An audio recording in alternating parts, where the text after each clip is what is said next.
පීරායන කරදිය සුනගේ සේනාවක මරහඬ ඇසුනේ හේබාගිය හසනනේ නියගලා මලකයි පෙතිතන්නේ කියන අර ඕගනික් එකක්. ඒකේ සින්දුව ඕනනම් අහන්න වටනවා. ළමයි පාඩමේ වැඩි ඉවරයි. මේ තව විනාඩි කිහිපකින් සෙෂන් එකක් ඉවර වෙනවා. හෙට පන්ති අර ඉම්මෙන් අනම්මනම් තියෙනවා නම් නැත්තම් වැඩි ඉවරයි නා යන්න පුළුවන්. මේක. ඔව් අපිට මේක සින්දුව ඕන අහන්න සින්දුව කියන්නේ මෙහෙමයි. ඒක සින්දුවක් වශයෙන් නම් මෙච්චර ලස්සන නෑ සින්දුව. කන්සෙප්ට් එක ලස්සනයි. කන්සෙප්ට් එක කියන්නේ මේ අර ඔයාලගේ මේ මම මේක මම හිතන්නේ එදා ඕගනික් ටියුට් එක දවසේ තමයි ඇදිලා ආවේ. මේ ඕගනික් පන්ති දවසේ සඳා. ඒ කියන්නේ මේ ටියුට් එකේ තියෙනවා හොඳ කවියක් හරිද? ඒක පස්සේ වෙලාවක නිකන් කියවලා බලන්න. ඕකේ කතන්දරේ තියෙන්නේ මෙහෙම එකක්. මේ ඇත්තද බොරුද දන්නේ නෑ ඇත්තටම. හරිද? බොහෝ විට බොරු වෙන්න ඉඩක් තියෙනවා මේක. නමුත් ඉතින් අර මේ සාහිත්‍යමය කාරණාව ඇතුළට ආවම ඒක ඇත්තද බොරුද කින්දමන්ද ඕක අදාළ නෑනේ. මම මේක මේ දාන්නම් මේකෙන් පස්සේ. එහෙම සින්දුවක් වශයෙන් ඒක හැමෝටම සෙට් වෙන්නේ නෑ සාමාන්‍යයෙන්. ඒක අර එක ටයිප් එකකට පොඩ්ඩක් මේ ආකෘතිගත සින්දුවක් ඒක රැප් මනම් එහෙමත් තියෙන එහෙම එකක්.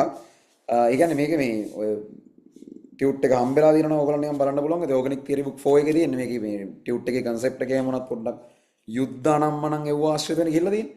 ඒ කියන්නේ ඕකේ මෙන්න මෙහෙම කතන්දරයක් කියනවා. ඒ කියන්නේ මේ කවිය තියෙන්නේ අර පීරායන කරදිය සුනගේ මේක සින්දුවක් කවියක් නෙමෙයි. රැප් එකක නිකන් අර රැප් වල එහෙම පොඩි අර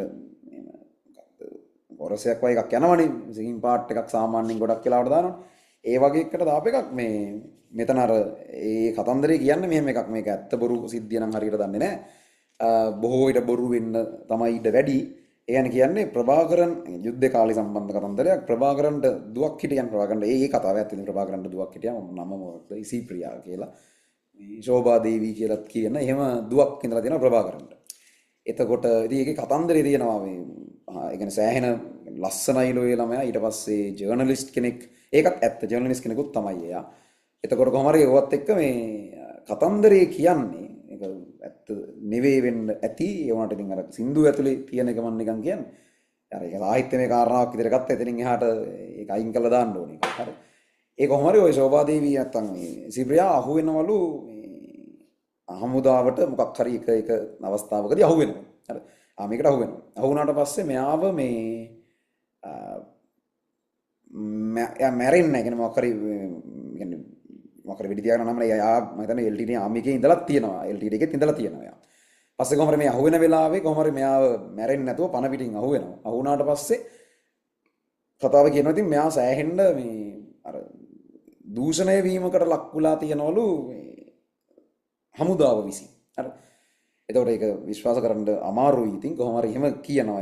සාහිත්‍යමය රසය වශයෙන් අපි ඒක ඇල්ල ගමුකෝ. අර මේ විදිහට මේ හමුදාවට මෙයා අහු වෙලා තියනවලු. අහු වුණාට පස්සේ හමුදාව විසින් මෙයා දූෂණයට ලක් වෙලා තියෙනවා කියන. ඊට පස්සේ එතනින් එහාට කතන්දරේ සමහරු කියනවා එයා මැරුණා.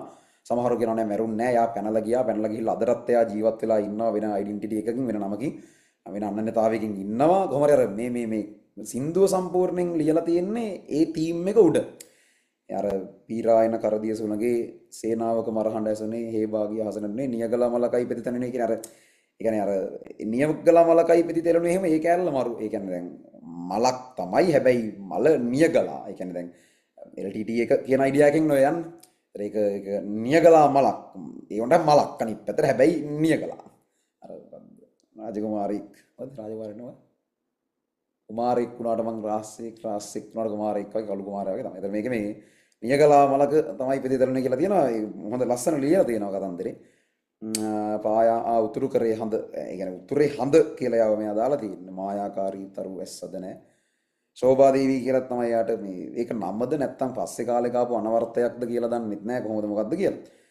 ඊට පස්සේ මේක තව හොඳ වචන ටිකක් තියෙනවා. තහනම් පොළවකද විපුනේ වහනම් ඇයි දෙඹුරුම් පිරුනේ ඒක මරු. උතුරාගිය කඳුල් දකුණේ ඒ කියන්නේ අර පිරුණානෝ ඒකත් හොඳයි. උතුරාගිය කඳුලම දකුණේ පිරුණා නොවේදෝ තල් අරනේ ඒකත් මරු. ඒ කියන්නේ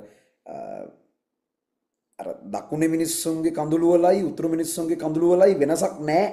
මේ එකම කඳුළු නේද මේ කියන්නේ මිනිස්සයා කවුරු වුණත් එයාගේ සම්භවය මොකක් වුණත් අර මේ තැනට ආවහම මේ කඳුළු ඔක්කොම එකයි නේද වගේ එකක් ඒක ඇතුලේ කියන්නේ. තෝම තියෙනවා. ඉතින් ඒ සම්බන්ධ තමයි කියලා තියෙනවා. මම මෙහෙම කරන්න දැන් මම මේක එන්ඩ් කරන්න කලින් නිකන් වීඩියෝ නම් මනම් ඊට ඕෆ් කරලා ඔගේ සින්දුව දාලා තියන්නම් ඔයාලට අහන්න පුළුවන්. ඔයගේ ලින්ක් එකත් පල්ලෙහා තියෙනවා. ඒක කැමති නම් අහන්න පුළුවන්. නැත්නම් අවුලක් නැහැ. වැඩින් ලිව් වෙන්නත් පුළුවන්. ඒක මම නිකන් දාලා තියන්නම්. ඒක සමහරුන්ට කැමති ඉතියි. සමහරු ඒක කැමති වෙන්නේ නැති ටයිප් එකේ සින්දුවක් වෙයි මොකක් හරි එකක්. කොහොමද මේ ඒක අහලා මම එහෙම මීටින් එක එන්ඩ් කරනවා. ආයේ කැමරා ඔන් කරනවා නම් මනම් ඒව නැහැ.